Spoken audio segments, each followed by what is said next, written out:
Hi, I'm Eric.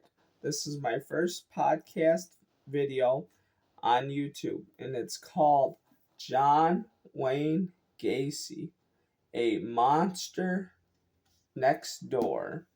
And I'm going to be doing a lot of videos like this. This first one, you're going to find out a lot of information about John Wayne Gacy. John Wayne Gacy was born March 17, 1942 in Chicago, Illinois.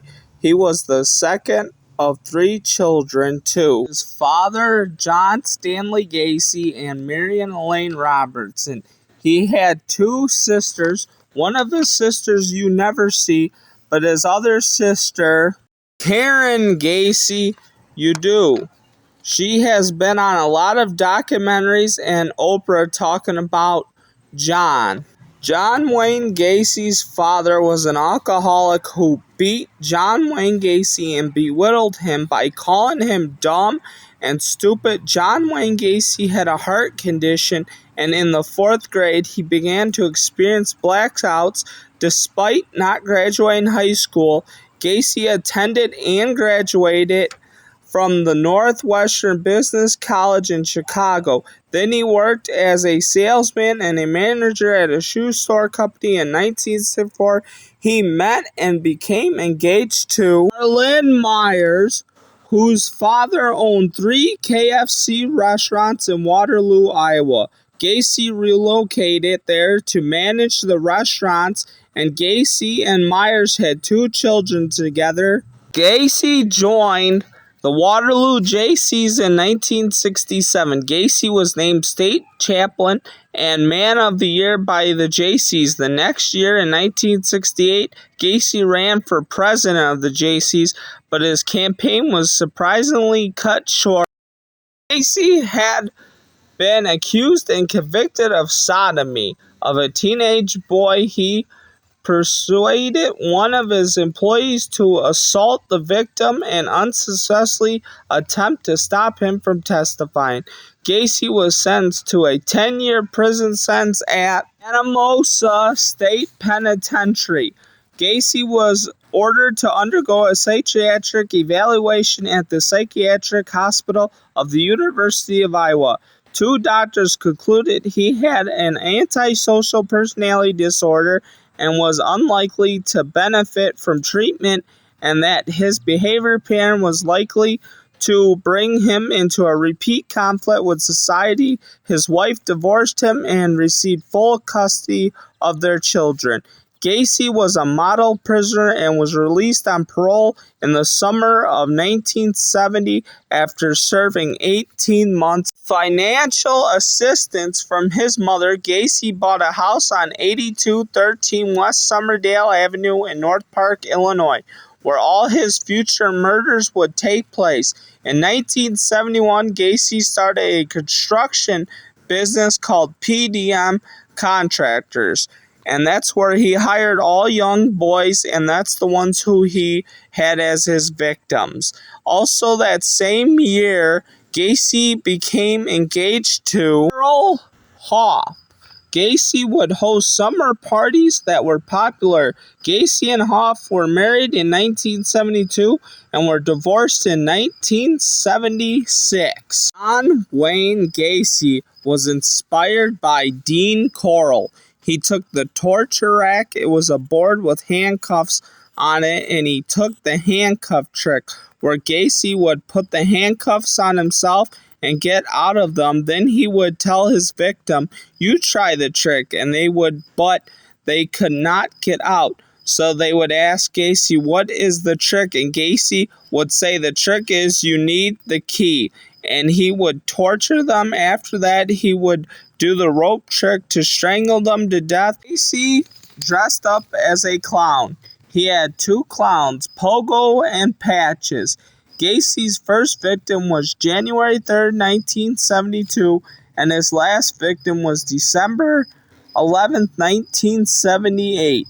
And in 1978, John Wayne Gacy met First Lady Rosalind Carter. 29 of Gacy's victims were found on his property.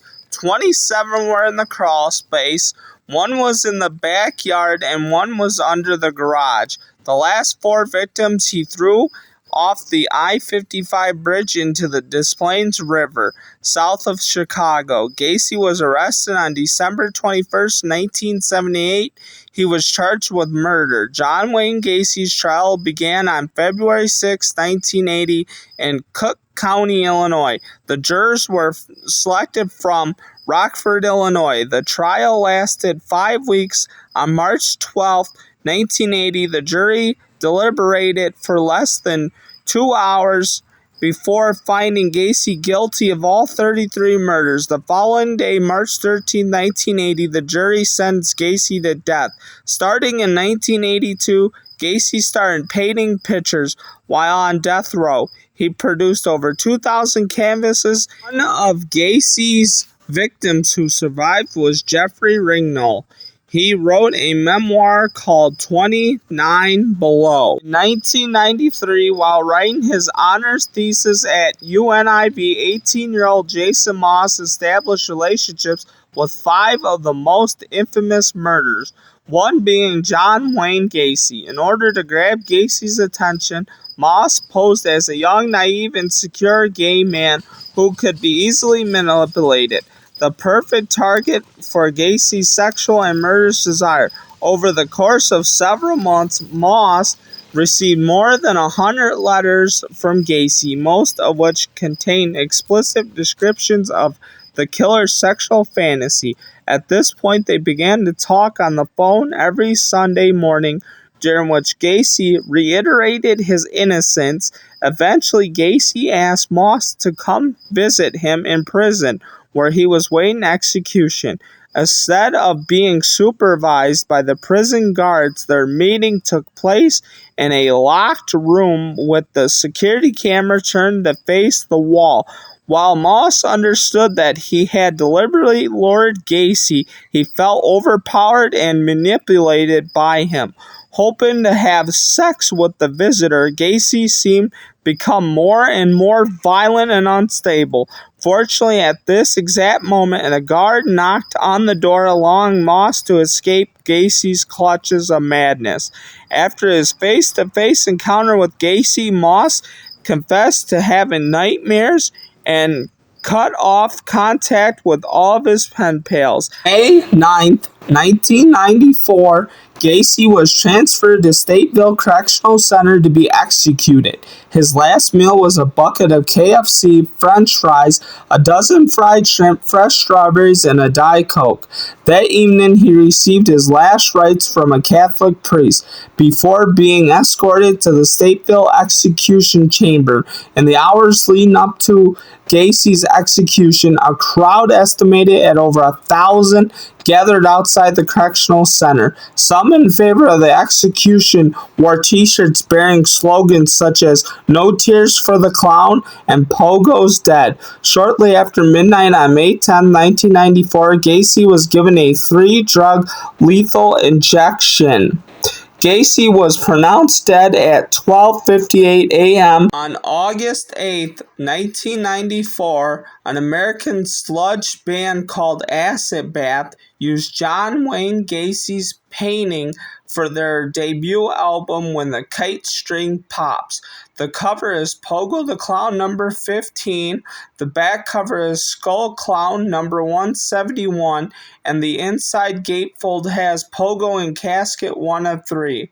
And in 1995, a vinyl record came out in the UK on Nasty Record Night Stalker 1 called Death Dealers, and it has a Elvis painting by John Wayne Gacy. There is also the interview with John Wayne Gacy. Then a punk band called Mentally Ill sings a song called Gacy's Place. In 1999, Jason Moss published a best-selling book, The Last Victim, explaining though he had not been physically harmed, in many ways he felt like Gacy's last victim. Struggling with depression, Moss died from a self-inflicted gunshot wound to the head in his Henderson, Nevada home on the morning of June 6, 2006. John Wayne Gacy, the Killer Clown, was one of America's most psycho killers. Thanks for watching or listening to my podcast, John Wayne Gacy, A Monster Next Door, on my True Killer Files. My next podcast will be about Charles Manson. I'm really interested in Charles Manson. I think he was an interesting guy, and hopefully, I could give a lot of information about Manson like I did about John Wayne Gacy. So stay tuned, because who knows? There may be a monster living next door to you.